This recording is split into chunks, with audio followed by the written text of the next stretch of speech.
Welcome to the seven figure. Oh, I'm sorry. Yes, welcome to another edition of Power Lunch Podcast. This is Frederick Douglass Bussey, and I'm super excited to be with you today. I've got a great guest, great friend of mine who's going to be our guest for today, and I can't wait to get into it. As always, Power Lunch is sponsored by the Seven Figure Circle $1 Million Mastermind, our free Facebook group for seven figure entrepreneurs who want to build a seven figure plus business and want to be able to grow their impact and increase the freedom in their life as well.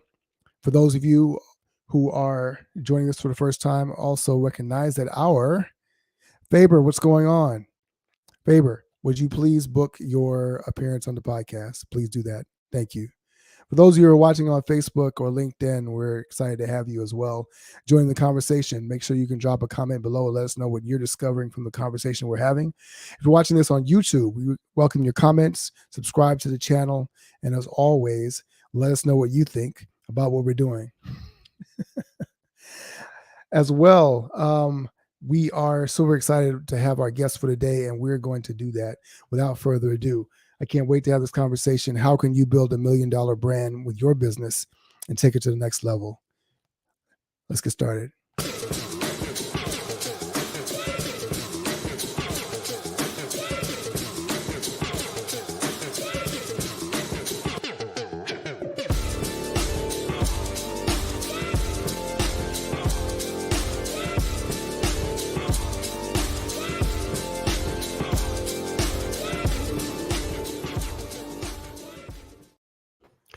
So I am honored to be able to have a good friend of mine. I met this young lady on Clubhouse at the heyday of it, 2021.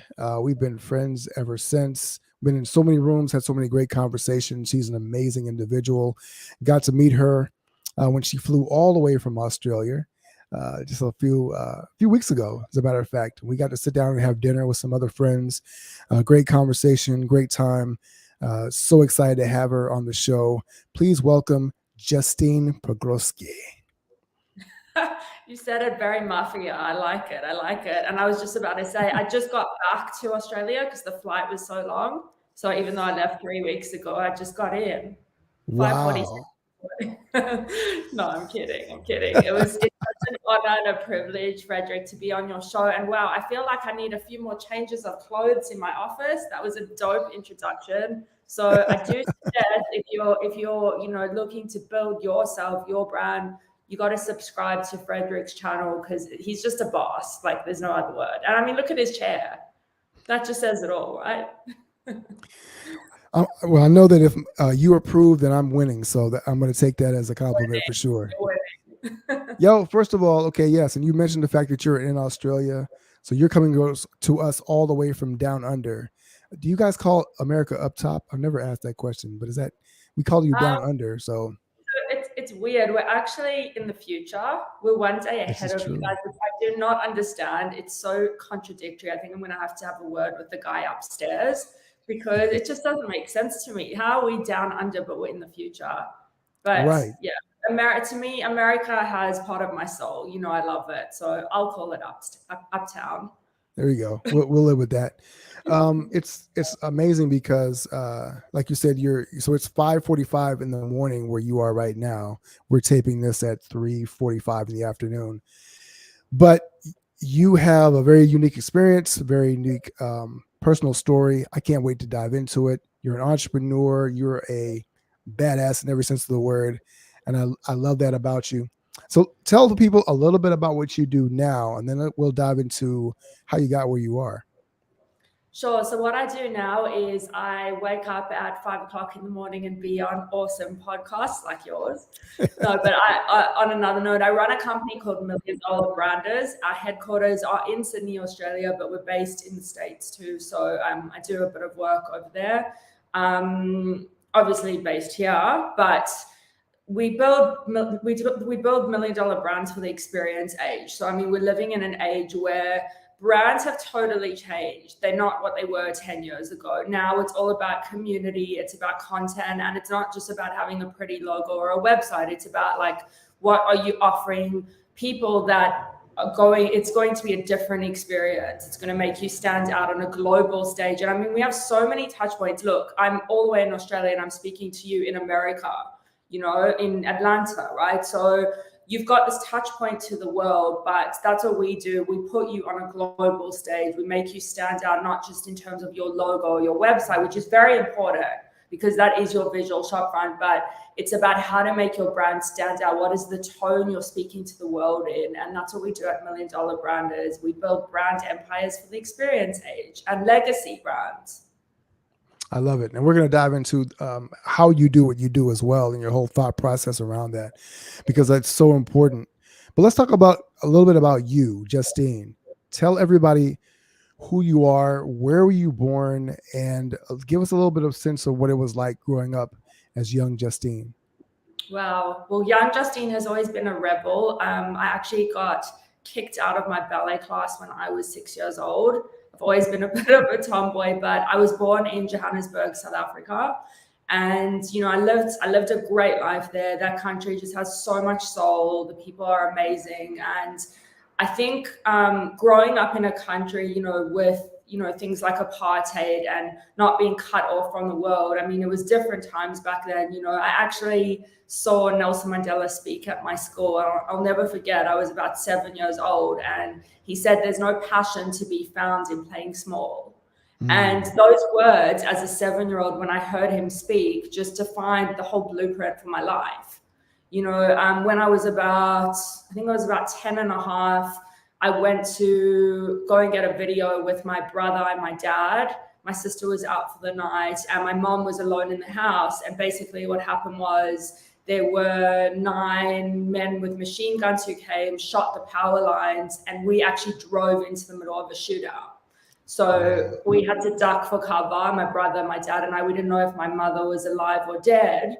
And it was very traumatic, as you know, you can imagine, as a 10-year-old, 10 and a half-year-old kid. So the next day, my mother said she actually hid in the bathtub to prevent from being shot dead.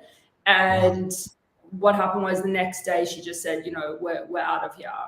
So we had the opportunity to move to Australia. But I remember sitting on the plane thinking as a 10 and a half-year-old kid, you know, this can either make me or break me. You know, we're moving to a new country. I'm starting again. And even though 10 and a half sounds really young, right? It sounds like a great time to start opportunities. It's difficult because those are the years that mold you into the adult that you're going to become. And when we immigrated to Australia, you know, my dad had to requalify. You know, I wasn't spoon-fed. I wasn't given anything on a silver platter. I always had to work hard. Always, my whole life. And I've worked really hard to get to where I'm at. But I've always had this insatiable drive to succeed. And from a young age, you know, I had a job from 11 and a half, you know, and I was paying for things that my parents didn't even know about. So for instance, a school camp would come up and the school would call my parents and be like, you know, it's already been paid for.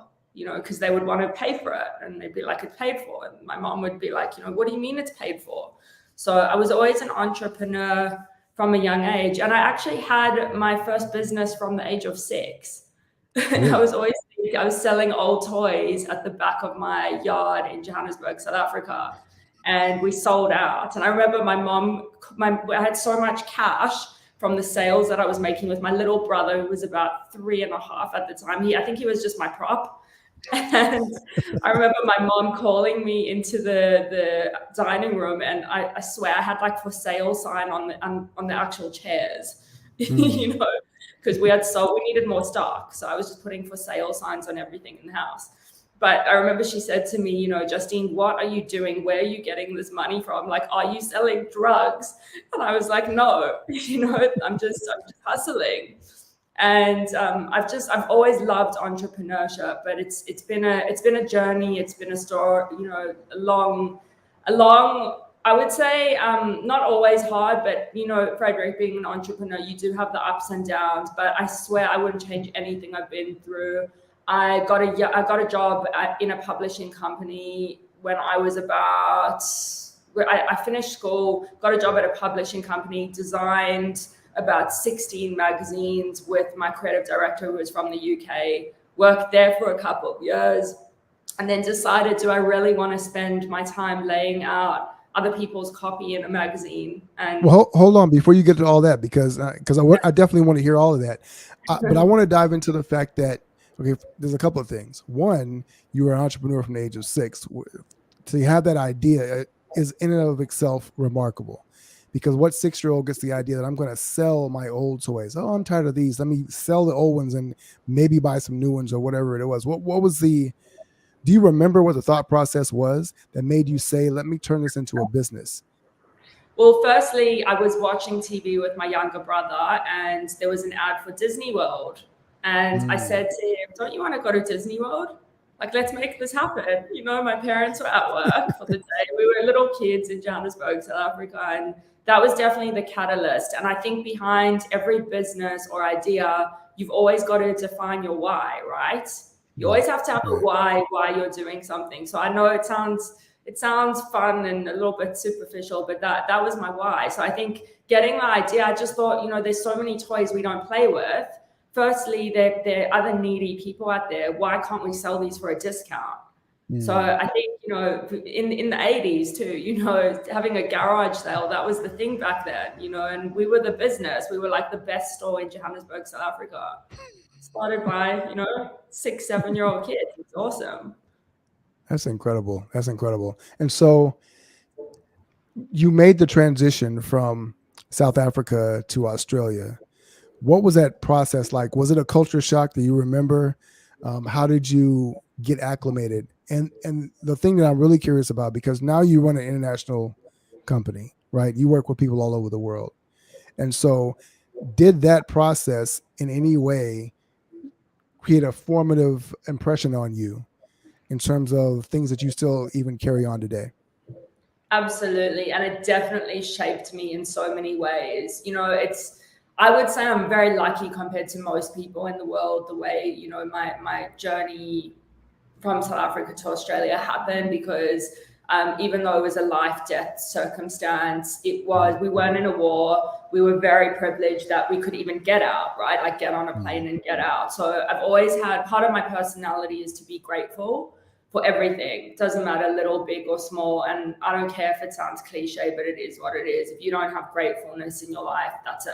Like, it's over. You have to be grateful for those things. But it was very difficult, because when I came, you know, I would call it a semi-teenager, people had already developed their little groups at school. You know, the girls had their crew, boys, you know, as a kid, you know, growing up in a new school, trying to, I would say, fit in. You know, I was always someone who didn't fit in at school and who didn't fit in my journey. And back then, you know, I was like, what's wrong with me? But, you know, and it's like how every entrepreneur starts, you know, most of them that I know anyway, who are very successful, there's always something a little bit odd or a little bit off. Like, I was never good at maths at school. I hated maths. I was brilliant at art. I was brilliant at English. I was brilliant at history. Those are the things that really interest me. So definitely it was difficult, and especially from a family perspective, you know, I have so much respect for my parents, you know, where they had to start again. They literally uprooted their whole life to set us up in a new country and, you know, give us a new beginning. So it was difficult, and then never ever telling us that they were in financial strife, even though as kids we totally picked it up. So I had to grow up very, very fast. I didn't want to put my issues of whatever I was going through at school, because I didn't have an easy time at school. But that didn't define me, it shaped me. And now it's actually interesting, because, you know, I'm going back to my school in a couple of weeks to run an entrepreneur workshop. And I remember the first time I got asked to speak at my school, I was in the actual maths class that I used to sit in and, you know, get teased for being dumb. So, you know, because I was in the bottom maths class, and I remember looking around the room saying, I was exactly where you were, you know, over a decade ago. Actually, I'm only 18 now, Frederick, just so that you know, for the record. But I remember Thanks for clearing that up. yeah, just to clear that up. But, you know, just looking at these kids around the room and saying, we're living in an age where it's so amazing, because even though social media has taken over our lives, you have the capability to design your own life, your own soul, your own spirit, and you can grow yourself. I love that. I love that. You talked about how you started working for the publisher and you were doing like graphic design and things of that nature. Where did you learn those skills? Where did you pick up that interest? And was that something that you always kind of felt like, oh, this is a career path I can take, or was it more like a means to an end? So, and basically, I just wanted to also touch up. You asked about America. My history has definitely allowed me to mold myself into any environment. Mm, So, things that are hard for us will always shape us and define us to be a next level up, I think. mm, mm, In terms of graphic design, so when I was studying graphic design, the math, the actual computers that we were working on, do you remember the old Macs?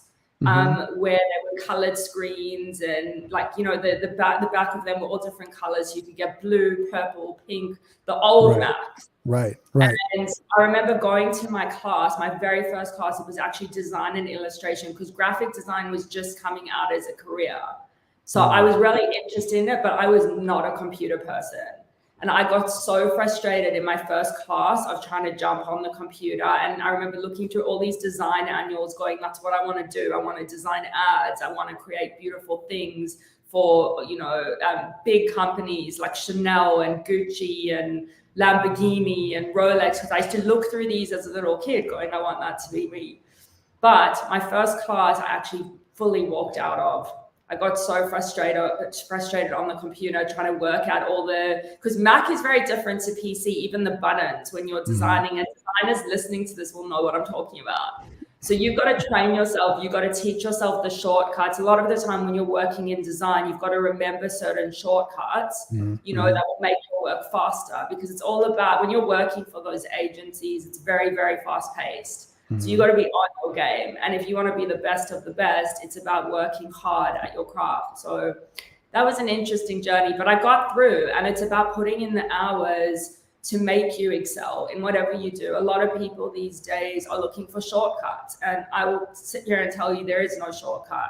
You can have Mm, talent, you can absolutely have talent, you can be great at what you do, but there's no shortcut. You got to right, put in the hours and you got to work on yourself harder than anything. right.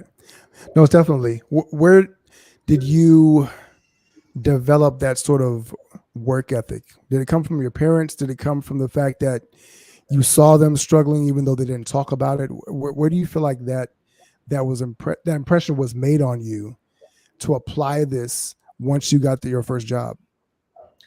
I absolutely do get my work ethic, I think, from my dad to the extent that if I'm not super busy or running around or doing something, and I am a workaholic, I feel guilty. Mm, I feel like I should be doing something because I'm never happy with where I'm at. I'm a recovering perfectionist. mm, But it definitely does come from my dad because I always saw him working so hard for the family starting again. I mean, the Rand exchange rate, I think when we came, it was about 5 Rand to $1.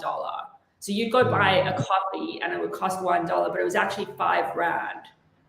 So, mm, I was always from a young age learning about money, learning about hard work, learning about what it takes. And I think just growing up very fast at a young age, it gave me an insatiable drive to want to give my family and those around me, a better life because my parents sacrificed so much for me. And again, it goes back to gratefulness. So thank you for that question, actually, because I think we're living in a day and age where, again, a lot of people think that, it will just come to you.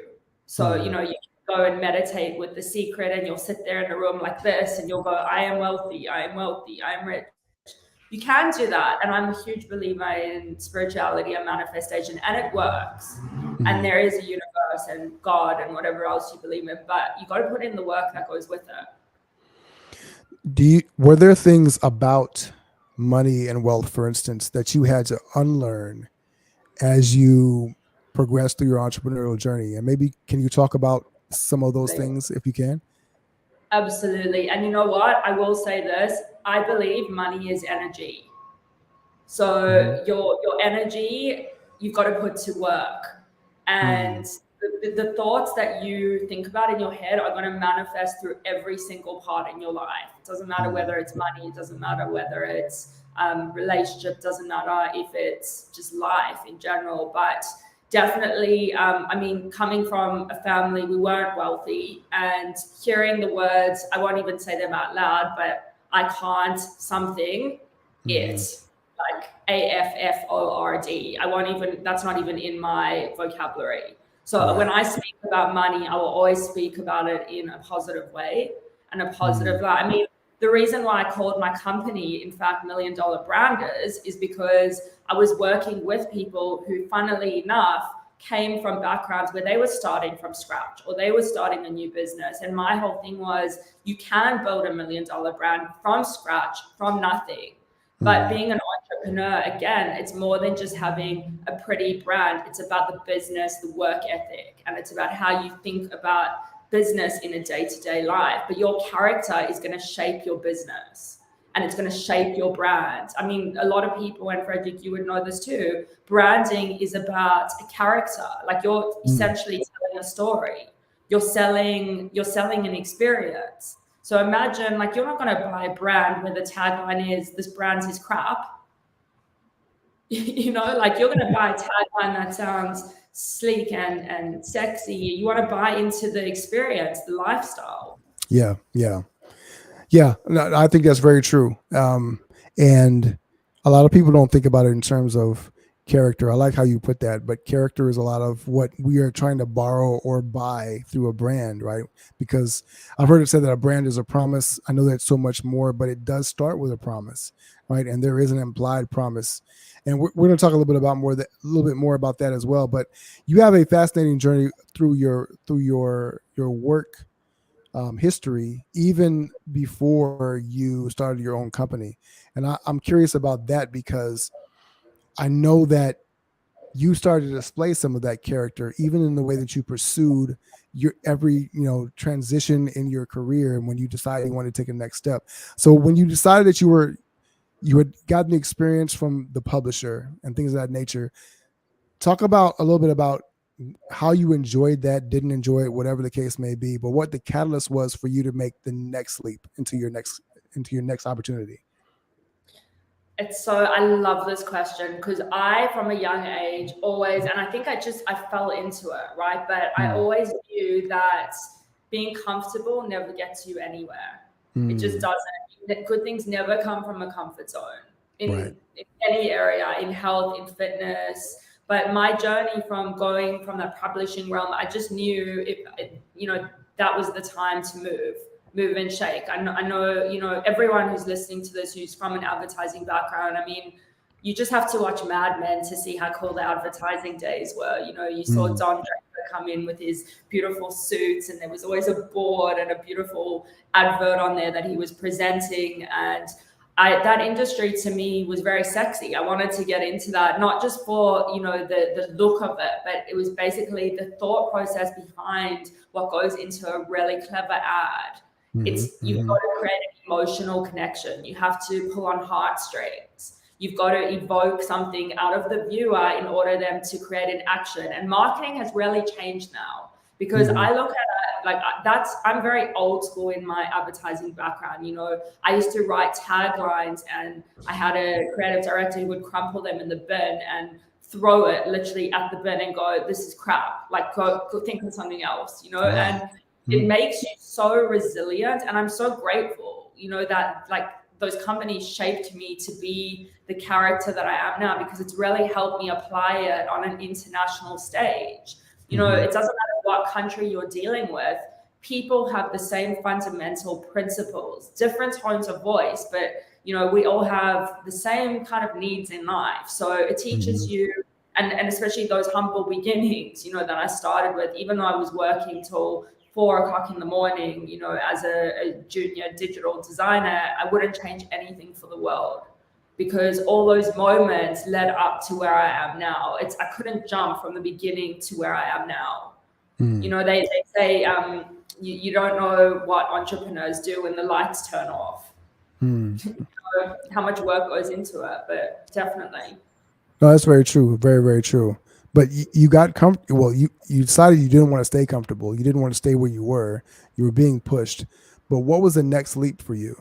What was the next job? From advertising. So after the publishing company, I worked for another advertising company, but the leap from that to actually go into the freelance space and to, get experience from different companies, other advertising companies and TV. I've worked for a TV station in Australia. I've worked for massive global brands.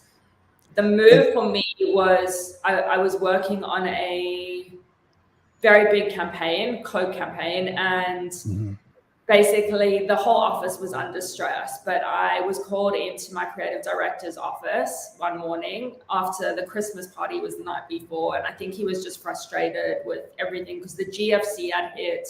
We needed this account, and I was the only one in the office. And GFC is the global financial crisis. right. Okay, there you go. See, I'm a millennial. I'm cutting the terms. I love it. Yeah. So he called me into his office and basically said to me, Justine, I don't know why you're still here. And this is after working blood, sweat, and tears for many years. And I remember sinking down in my chair going, what do you mean? And he said, you're not even worth your salary. Wow. He was a new creative director that had basically just started that just, I don't know what, there was just a bad synergy. And I had tears welling up in my eyes because I really had given it everything that I had.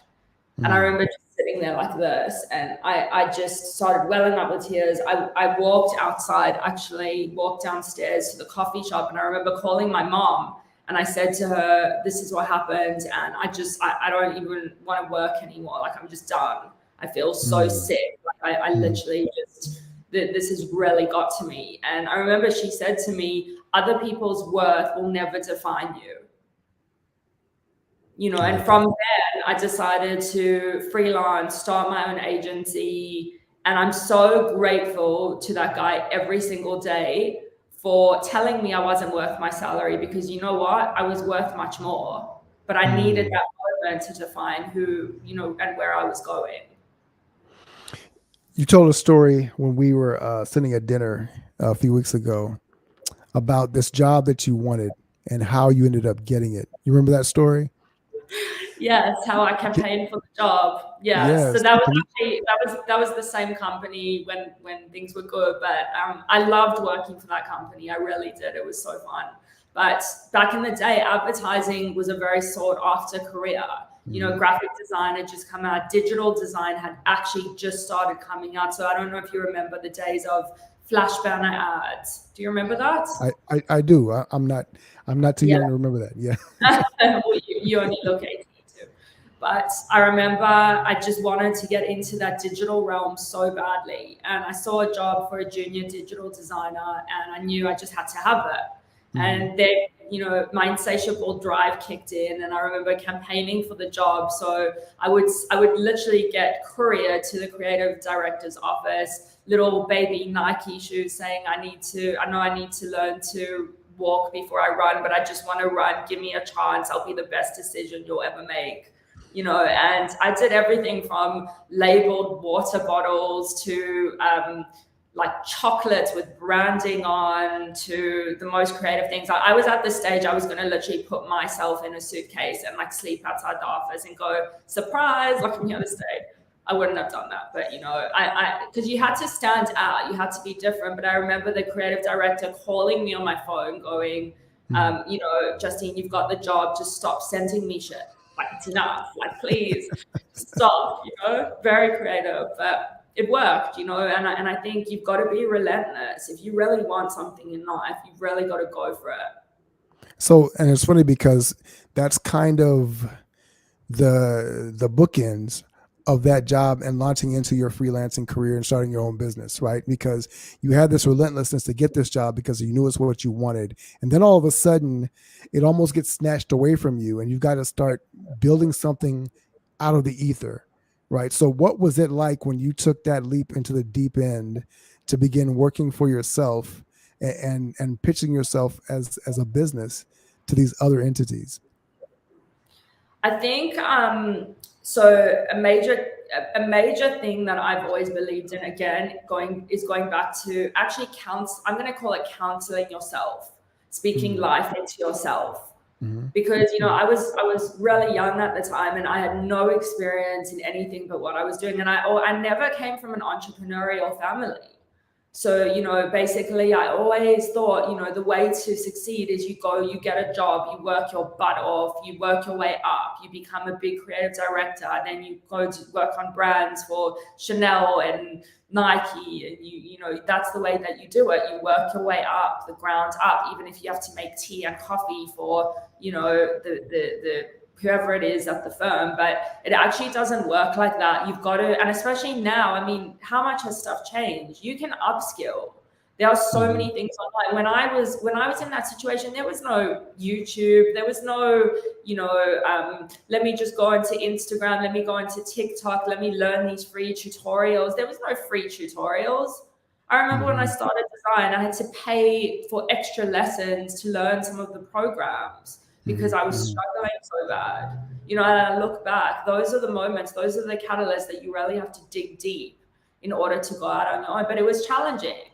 And, it taught me people skills. It taught me how to make myself uncomfortable. And I believe that in the most uncomfortable moments, that's when your greatest character gets developed. No, I completely agree. And there's so many challenges that come along with being an entrepreneur, right? Learning to build something from scratch, learning the resilience, the different skill sets, and learning how to pitch for new business. And as a freelancer now, you're entering this whole new world. What were some of the things that you realized? Oh, I don't really know how to do this, but I better figure it out. And what were some things that you actually were good at that you discovered that new level, or that you really had undervalued or overlooked? That's such a great question. I love your questions. Basically, I think the thing that really kicked in for me is I just didn't have a choice. I was on my own. I had to make money, and I had to just learn. It was either sink or swim. But the things that I noticed about my personality, like I have an unmatched drive. I don't know if you've ever seen interviews with Kobe Bryant. He was next level. Yeah. But I admire his work ethic and his drive because it's a very rare trait to have. And when I don't know something, I will work it out. I don't make excuses. There's a quote that I've got on my Instagram: "You can't deposit excuses." And it may sound tough, it may sound harsh, but that's my personality because I believe in anything in life. You have to work for it. If you want it bad enough, the universe is going to test you. It's going to throw things at you. It's going to put you through storms and hail and, rain clouds, and the rainbow is not going to come out until you actually prove that you can actually make it through yourself. No one's going to come and rescue you. And that's one of the things that I learned from a very young age. I had to be very self-sufficient, and I really love people. So I think for me, I've got a lot of empathy, maybe because of my childhood, my upbringing, but, I grew up from a young age with apartheid. I remember as a little kid sitting on the beach, and I was playing with another baby who was of a different race, and it was the police came onto the beach and pulled us apart, and I started to cry. I was like, I don't get this. I don't understand this. So I had to develop empathy, and I had to develop an understanding from a very young age on how to be diverse, how to mold, how to be a chameleon. It doesn't matter where you put me. Like my friends laugh at me. They're like, we could put you anywhere in the world and you would figure it out. And that's important. No, so I want to tie that into the work that you do now, because when it comes to branding, everybody wants to stand out, but it seems like they're all trying to fit in, right? So they stand out by doing what everyone else is doing. So it's kind of a copycat form of branding. What, in your experience working across multiple cultures and multiple countries and with different clients as well, what has kind of been a formula that you have seen and developed in terms of how you help individual clients to be able to grow their brand and to stand out? It comes down to their own why. Their own why. If their own why is powerful, and also again, as an entrepreneur, you got to have the drive. You have to have the fundamental drive, because it's Mm. not an easy journey. You see a lot of these people online, you talked about cheap. Like, those people who jump on, those e-commerce coaches that jump online and go, I made $1 million overnight. It doesn't work like that. When you're Mm. building a brand, it takes time, it takes tenacity.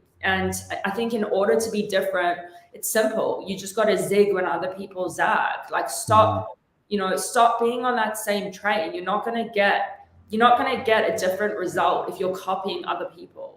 So Mm. I would say, whenever we work with a brand, doesn't matter what it is, doesn't matter if it's toothpaste, doesn't matter if it's a car brand, doesn't matter if it's a NASCAR driver, for instance. I will look at every single top tier other brand in the market. I'll do a Mhm. competitive analysis, and then I'll look, and I don't know, maybe it's something, I've been called a creative visionary before, because I'll find a gap, or I'll find a leeway in where other people are not going down that path. And that's Mhm. how I'll make them stand out, because at the end of the day, it's everything together. It's, your visuals, and then tying that in with a very clever aha moment tagline. When I say aha moment tagline, it's like when you see an ad on TV and it hits your heart because it comes from the truth. If you find the truth in advertising, that's going to create that moment, that clever moment where people are going to resonate with that brand. But you Mhm. have to find that truth. What is the truth in your brand? And then making that stand out on a global stage. I would say keep it simple. A 5-year-old has to understand what you're doing, because if they Mhm. don't, how is anyone else going to? I was having a conversation with my wife maybe a week or so ago, and I was just saying, no, people don't know how to make great commercials anymore. And I think partly is because maybe the idea that people don't watch television, but it seems like there's an incredible amount of sameness and people are just yelling at you. But you have this formula or this saying when you talk about Lamborghini. Can you talk about that um, and let people kind of know what that is and how it kind of ties into finding the truth in your story or in your why, if you will? So my keynote, the Lamborghini effect, I talk about what makes Lamborghini different. Hmm. Because Lamborghini has always been such an iconic brand. It's literally my favorite brand. And the reason why I love it is because they don't try hard. When Hmm. you see a Lamborghini in the street, you turn your head because there's not a lot of them around. The same can go for a brand. When you're creating a brand, if you make it the same as everyone else, if you stay the same pitch and the same tone and the same look and feel, you're not going to stand out. Who's going to turn their head? So the Hmm. Lamborghini effect is, how do you captivate your audience in a way that no one else is doing? A Lamborghini has a custom experience. When you go and buy a Lamborghini, they'll say, "Do you want, the custom red color with the white or cream or eggshell seats?" Like they'll say, "What? How can we customize the interior for you?" And everything from the car, to from the inside to the outside, to the way you deal with their people. It's just so different. And I Hmm. think getting anywhere in life, whether it's applying for a job, whether it's building a brand, whether it's the way that you dress, the way you look, you will get eyes on you if you are different. There is, I totally agree with you. There's a total lack of great advertising these days, Hmm. because things have been so diluted. Everyone is a brand expert. Everyone's a marketer. Literally Hmm. everyone. I scroll through Instagram. I'm like, I've never seen so many coaches in my life. So it's about finding also what resonates with you in your soul. And if you find your Hmm. soul purpose within your brand, whether it's your personal brand or your business brand, you are going to stand out. Yeah. No, I agree. I love that the Lamborghini effect, the whole concept around that. And you said that Lamborghini is your favorite brand, but what are some of the things that inspire you? Other brands or designers or just things that are out there that inspire you to in the way that they tell their stories, brands that show up in a particular way? This is a great question. I think story is one of the most important factors to any brand.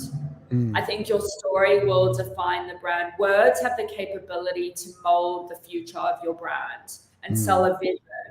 And if you're selling a vision through your story, there's nothing more powerful than that. Look Mm-hmm. at brands that are iconic. They all have a story. I mean, Chanel started in war times. You know, Mm-hmm. she literally started making hospital gowns for nurses, you know, during the war. And then what happened was they found like when all the men went away to the war, you know, the women wanted some comfortable clothes to wear. They didn't want to wear the corsets and all that stuff they had around there. And that's how Chanel was formed. And she built a whole brand around, you know, just an iconic brand that's been around for years and years. And the same, I mean, you saw the Gucci movie? I didn't. It's on my list to watch. Yeah, you must definitely watch it. And it's the same thing. It's a family owned business. It's a Mm-hmm. family owned brand. That's how it started. And every single brand that's done well or that has stayed on the map as what I call a legacy brand, you Mm-hmm. know, has this iconic story about someone who had a vision and built it. I mean, look at Steve Jobs, Apple, Mm-hmm. Nike, all these brands. Lamborghini in itself, you know, was started by just one man who had a big vision to Mm-hmm. create the best racing car the world had ever seen, you know, best Mm-hmm. fast car. Mm-hmm. So they all started from humble beginnings, but what was their why? What was their story? What made them stand out? I think if you can work that out, you can be so different. You don't have to be like the rest in order to stand out, but people are just like sheep. I don't Mm-hmm. understand. You work with people from all over the world, and you talked about how your friends tell you that you are like they could put you in any country and you'd be able to figure it out, be able to adapt. But that is a skill in of itself. What are maybe one or two secrets that you've learned about human behavior, and when it comes to building relationships, building brands? I mean, I can say that we are an example of that. Our friendship that we forged. You're in Australia, from South Africa. I'm in America, but you were able to develop. And when you came here, I thought it was interesting because you were posting pictures, and we're in group chats together, and you're posting pictures on your American tour. You're going around, and you're meeting all these different people that you knew from Clubhouse and from other places from business. So, talk a little bit about what those one or two key elements are, because not everybody has that talent. Not everybody is able to simply form a relationship to be able to build business no matter where they are. Can you kind of speak to that? I could talk to you all day, Frederick. These questions are awesome. So I think it comes down to I'm going to call them my brand pillars, my Mm-hmm. personal brand, my core. I'm a very genuine person, and I honestly have a love for people. I have a love for helping people. I have a lot of empathy, and I feel that connection, and especially we saw it during COVID, it's the most important thing in the world. Every single person that you meet, whether it's the barista who makes your coffee in the morning, whether it's the waiter at your table, whether it's someone on the street that you just smile at, it's all energy. You've got the ability to impact someone's life. You don't even know. Everyone's fighting a battle that you don't know about, that you don't see. And whether they're an entrepreneur, whether they're a business person, we're all just people at the end of the day. You can be Mm-hmm. a Hollywood celebrity, but they've still got the fundamental human elements that we do. And I think that skill of just authenticity, being Mm-hmm. able to listen to people and, not say, what am I going to get out of this? Whether it's business or life, offering value, showing up as the best person you can be is the Mm-hmm. most important thing. And look, it's not always easy. Some days I feel like crap. I don't want to be smiley Justine every day. I don't want to, be that person, but I'm that person because I've trained myself no matter my situation. I have to show up because you never know what room you're going to be in. You never know who you're going to encounter, who you're going to meet. And I believe in divine timing. Like, what are the chances of us meeting on other sides of the world Mm-hmm. on an app like Clubhouse and then connecting? God is going to bring you people in your life and put them on your path who you're meant to meet, who are Mm-hmm. going to be part of your journey, and I think like attracts like. And if you're low energy, that's going to impact your life in terms of business, in terms of friendships. You have to be with people and around people who are on the same wavelength. I agree 100%. I think it's a very undervalued skill when you're talking about energy. And I think a lot of people even fall into the trap of saying, I'm an introvert, I'm an extrovert, and so that's just how I am and I can't change. But your energy is something that you can always change. You can channel it, you can evolve in it. And you're a firecracker of energy. It's not that you're always just bursting at the seams, but there is always, I think that your drive also connects to the fact that you have a certain amount of electricity kind of flowing through you at all times, right? And so you get an idea, you're on a train. I remember we were at dinner and you were talking to, so I'm going to name drop a little bit here, not name drop, but so we're at dinner. And so the guy that we're talking to works for Porsche. And so Justine is like, I would do some amazing work for you guys. And she is just like, and she is talking to him. And I've never heard anybody more serious. Like a lot of people would just throw it off. Yeah, I'd love to work for you guys. Justine was like, I would do amazing work. And it was just like this laser focus because there was this absolute certainty in your voice when you were talking about that. I want to talk to you a little bit about, I want to ask you about the flip side of that, because it's not all sunshine and roses. We don't always feel great. And there's often for entrepreneurs a lot more failure than there is success. Can you talk about a few of your failures where you stumbled along the way that have also shaped you and taught you valuable lessons? Maybe share with us a couple of lessons that you learned from those experiences, if you will. 100%. I mean, building a company in itself is probably, I would say, one of the most difficult things, especially when you don't come from an entrepreneurial background and there was no YouTube and there was none of this. You didn't have business coaches. You couldn't scroll through Instagram and be like, that's the coach for me. Let me just call Frederick and see what he thinks. There was none of that. I mean, remember the days we didn't even have mobiles. But I think for me, again, it comes down to what I don't know, I will learn. And it's okay to fail. And I definitely have had failures. I mean, oh my God, I had an experience in my first job when I was working for that publishing company. And I still talk to my creative director who hired me. So he's probably going to watch this and laugh, but he knows the story because I confessed. But I was a little, junior designer. And basically we had been working, the way that it works is it's monthly issues for magazines. And we were working on this huge magazine, and basically the end of the day, he's like, okay, Justine, I'm heading off for the day. It was about 5:30 at night. He goes, just PDF the whole magazine and I'll see you in the morning. I'm like, okay, no problem. And I was so tired from the hours I'd been working. He literally walked out of the door and I clicked one button and deleted the whole magazine. And it was going to print the next morning. So as a junior designer, I could have gone, I actually called my mom is my hero, by the way, she really is. But I called my mom and I remember going like in tears, like, I'm going to get fired. It's like my first job. I'm going to get fired. I'm going to be out of here tomorrow. I might as well just leave now and never show my face in this industry ever again. And my mom actually said to me, Justine, I'm going to come to your work. I'm going to sit with you all night. She goes, I don't know how she knew this, but she said, is there a printed copy of the magazine? And I said, yeah, it was about 45 pages, 50 pages, including advertising. And there was no backup issue digitally, but there was a printed version. So she said to me, you're just going to redesign it. And I went, what do you mean? She goes, you are going to redesign it. If it takes you all night, I'm going to come and sit with you by your side until you finish the whole magazine. Wow. So she drove to my work. We sat there.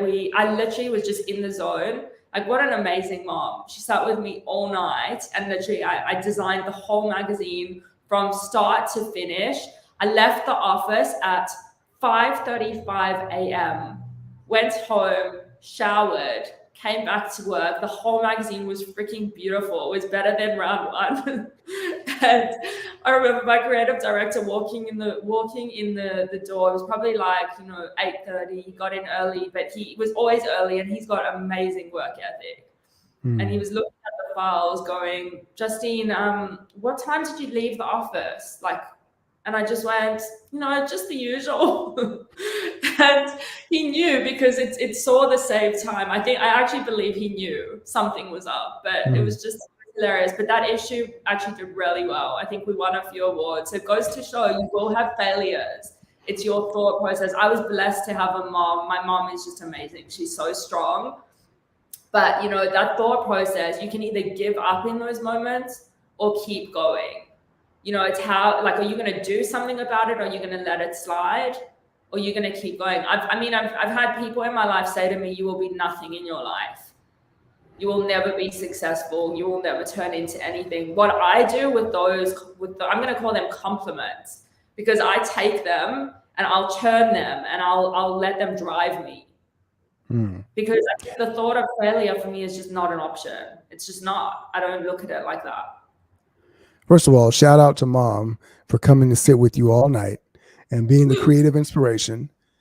I think there's a ton of lessons you can learn there, obviously, but the fact that you were able to redesign an entire magazine in one night, not even in one, because you didn't have an entire night. You had just the few hours. Yeah. So, first of all, that's incredible. Since design. Unbelievable. So, being able to do that, of course, build resiliency, and it gives you history that you can build on, right? But as you have grown your business and you're building it now, you're sitting in your office now in Australia.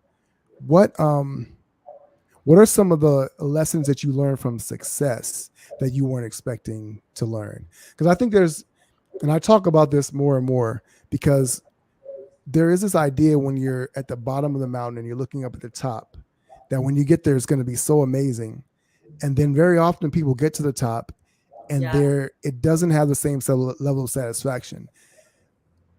So I'm putting two questions together in one.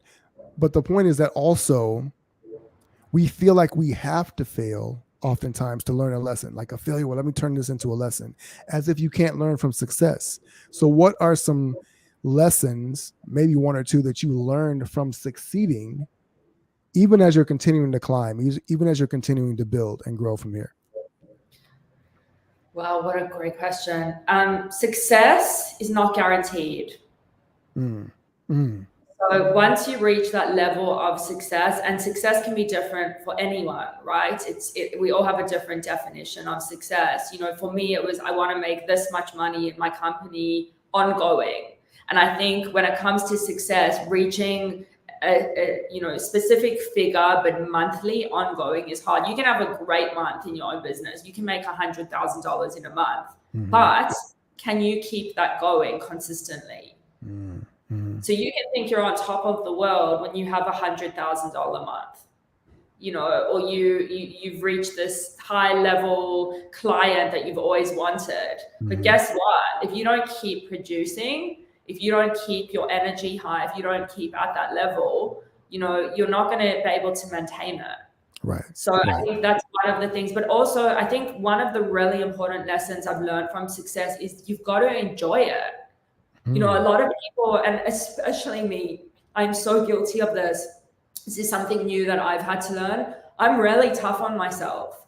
I won't celebrate my successes. So I won't go, wow, I had such a good month. Let me go do something. Now I do. Now I'm like, if I have a really good month or, consistent few months, I'm going to be like, I'm going to take myself out. I'm going to go buy that new jacket I want, or I'm going to go buy that new car I want, or I'm going to take myself on a nice trip. Obviously, being smart about money is a whole different topic altogether, right? But do something that you are going to be able to say, I bought that present for myself. Like these earrings I bought, I was like, I'm going to do that for myself, because when I wear them, it's going to be a reminder to me that I have achieved that success level myself. And it's so interesting because, being in New York and staying at some of the best hotels and looking out onto the view of, Central Park, thinking I've come so far as a little girl being born in Johannesburg, South Africa. Those moments are what you really have to celebrate. It could just be, that you got your first client for $1,000 a month when you've been working a job, and that's your side hustle. Celebrate, like take yourself out for a coffee, take yourself out for lunch. Like if you're living on lean cuisine because you're too scared to go buy yourself lunch, go and celebrate. Because the thing is, what I learned is, if you celebrate your wins, you're going to want to do better. If you spoil yourself, if you invest in self-care. Frederick, after I wrote my book a couple of years ago, my first book, I was so burnt out. I was running a big team and I wasn't looking after my health. And I ended up getting into, it's 100 or nothing with me. And after being so exhausted, I was, not the best of health. I had put on weight. I wasn't, the Justine who you see now.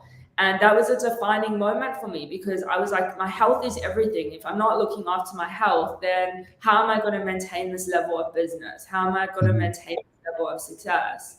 And that's actually when I got into bodybuilding, bikini bodybuilding. So, that it's 100 or nothing for me. It's always been like that. But the lessons I've learned: celebrate your successes, look after your health. If you need Mm-hmm.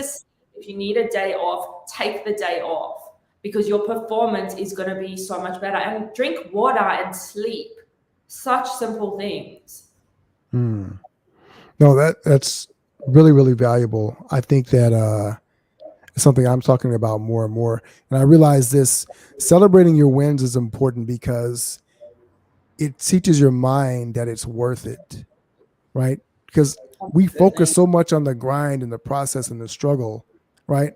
But if it doesn't amount to anything, if you don't get to celebrate it and enjoy it, what's the point, right? And so your mind kind of, and now when you think about the next level, you think about how hard you have to work. You don't think about the goal and the reward for yourself, and you don't believe that you're keeping a promise to yourself. I love you talk about be good to yourself, right? Because you know Always.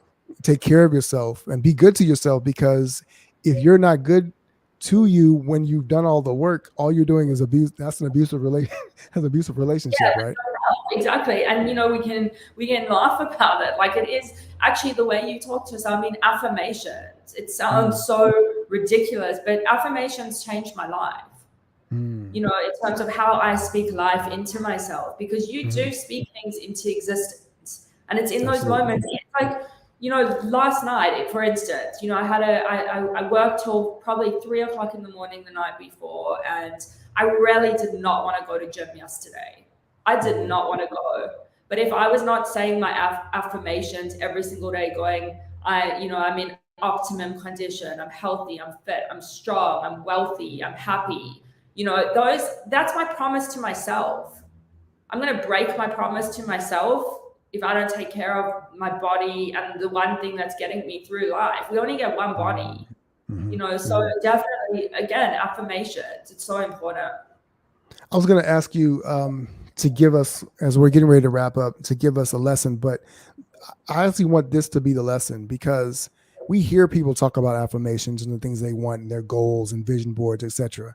Can you talk about maybe what you've learned as a process of determining what you want to affirm about yourself, right? Because when you write those affirmations down, you are saying, this is what I want. But most people don't know what they want until they ask themselves or someone asks them. So you had to make that determination. How did you filter that out? How do you advise other people if they're listening to this now? They're trying to figure out, what do I want? Where do I want that the finish line, quote unquote, to be, the mountaintop? As they're thinking about those things, how would you recommend that they walk through that process of figuring that out so that it is in the end worth it? I love that. So I think firstly, it's okay to not know where you're going to be or what you want. It's Mm, okay. A lot of people in life have been lost, and we are living through very challenging, uncertain times. So mm, I would say, don't be tough on yourself, because everyone goes. It's the most successful people in the world who you would never think had a problem in the world have problems, and they've mm, got things going on. What I like to do is, if I don't know where I'm going, I'll speak to someone very close to me who I respect and who I know is going to be truthful and honest. We all need that one person in our life that's not going to talk crap, that's going to mm, be like, tell us the way that it is to get to the next level or to make us be the best person we're going to be. I mean, mm, I hold myself accountable, but we all need someone who's going to be in our life. You actually don't need anyone, but it's nice to know that you've got someone there who's going to challenge you and mm, make you the best person. So what I would say is, ask someone close to you, who you would actually trade places with and you admire, to say, how can I be a better person in this world? Like, what can I do to elevate me or lift me to the next level? Are there any traits that you see in me that you think I can improve on? mm. And you'll be surprised at what people will say about you. And you'll also be surprised at how people see you. But don't listen to everyone. Only listen to the people that you would trust and you would trade places with. That's very important. never take advice from someone who you wouldn't trade places with. I think that's also a great lesson. But those affirmations, what I do, just a little tip, what I do with my affirmations, you know, life is going to, every stage of life is going to demand a different version of you, whether it's business, whether it's friends, whether it's family, relationships, whatever it is, money. So I would say, and it's this BS of balance. There is no balance when you're an entrepreneur. I don't care what anyone says. It's absolute crap. There is no balance. Like, you have to just work on being the best person you can be and show up as the best person you can be. But I would say with your affirmations, target them towards something and don't come from a place of need. Very important. Target them from a place of, this is how I'm going to improve. So like, if you are experiencing difficulties with money, what you would say is, I am wealthy. I am so happy and grateful that money is coming to me through different sources, you know, little things like that. And that's what you'll focus on that month. So what I generally do is I'll do them morning and night, because it gets drummed into you to the extent when you close your eyes at night, you can say them off by heart. So whatever I'm lacking, you know, if I'm saying to myself, you know, I am whole, I am worthy, in those moments where I'm feeling a bit weak, I'll say that to myself, and you feel different. You combine that with physical activity like a walk or gym, and you will be fire. So just what I do. I love it. I love it. I think that's such golden advice. And I want to express my gratitude to you, Justine, for coming to us all the way from the future. Future's bright. Oh yeah. It's good to know everything's going to be okay. Tell everybody who's listening where they can get in contact with you, if they want to work with you, if they want to get a copy of your book. How can people connect with you? Absolutely. So I'm most active on Instagram. However, I am on LinkedIn, just Justine Pogroske _official. I'm sure you'll put some links below. You can also check out my company at $1 Million Branders or $1milliondollarbranders.com. I would love to help whoever's listening. And then also, I have a YouTube channel and I'm active on TikTok. So you can go get some Justine vibes and energy, or electricity, as Frederick would like to call it, on there. But I'm all about you guys. So whatever you need, you know, obviously just follow me, send me a DM. I will always respond. If I'm busy, I will always get back to you.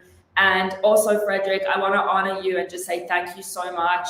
Out of all the people that I've watched and seen, I just think that your growth in particular is just brilliant. I think you are a brilliant mind, and what amazing questions. You were always one of the big OGs on Clubhouse, but such incredible, thoughtful questions. And I think in this world, thoughtfulness will get you so far, and talent too. So you've got all of those things, and I'm just so honored to be on your podcast. I appreciate you. Can't wait to see you next. Well, we're working on it. I appreciate those kind words as well so much. It's an honor to have you. I'm excited for you and what you're doing. I just want to affirm you. Thanks so much for coming on and sharing your story. It's so powerful. And I love the electricity. And my book will be out at the end of this year. So you can go get it on pre-sale. There's just a link in my Instagram bio. But I can't wait for that book, because I think that it's definitely going to be fire. But you're writing one too. So we'll have to talk. I'll get my people to your people. There you go. Yours comes out first. So, but I'm excited to read that and to check that out as well. So I want to encourage everybody to support Justine, connect with her, follow her. She's got great content as well. She does a ton. She's interviewing podcasts everywhere. So you'll get to catch her on someone else's podcast or her own podcast as well. So this is amazing to be able to have this time with you. Thanks so much for joining us, Justine. Thank you so much, Frederick. You're amazing. Thank you. For everyone else who dropped by for a second or you've been hanging out the entire time, I want to really acknowledge you and appreciate you for showing up, showing out. Make sure that you are subscribed if you're over on YouTube. Like, comment below if you're on LinkedIn or Facebook as well. Let us know what you're discovering from these conversations. It's not just about entertaining you. It's about informing you and empowering you to be the best that you can be. For everyone here at Icon Status, I'm Frederick Douglass Bussey. Ever forward.